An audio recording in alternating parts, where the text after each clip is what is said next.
好像搞得路通又荒了。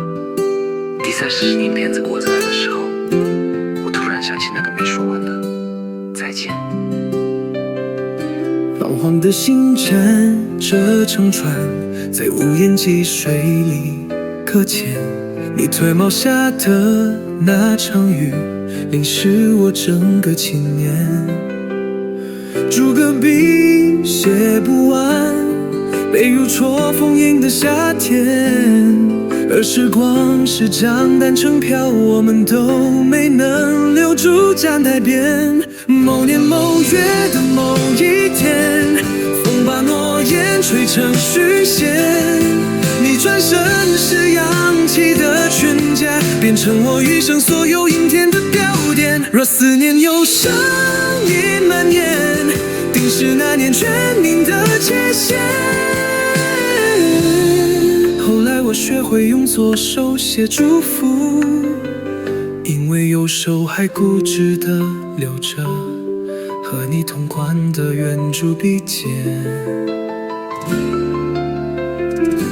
白色电影票跟背面铅笔画的省略号蔓延，我们没看完的那场雪，在异国他乡下了许多年。岁月是太老，放映机循环播放某个瞬间。你踮脚擦去我衣领的粉笔灰，而黑板右下角着日生并排的姓名，正被只剩慢慢擦去。其实我偷偷藏了一粒小腹永恒。某年某月的某一天，时光突然倾斜了屋檐，你发胶落下的我理想，在记忆里长盛不懈的春天。若遗憾有重量可言，定是那些未记的最后一天。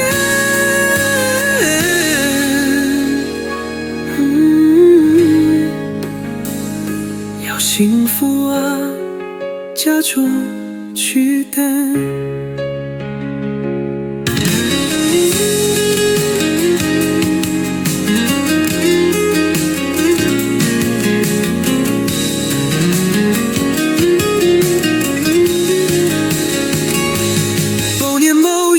某一天，时光突然倾斜了屋檐，你发胶落下的梦理想，在记忆里长盛不懈的春天。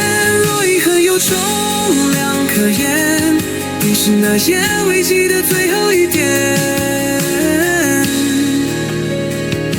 要幸福啊，这句祈祷20年的台词，终于和了童年一起轻轻落进秋天。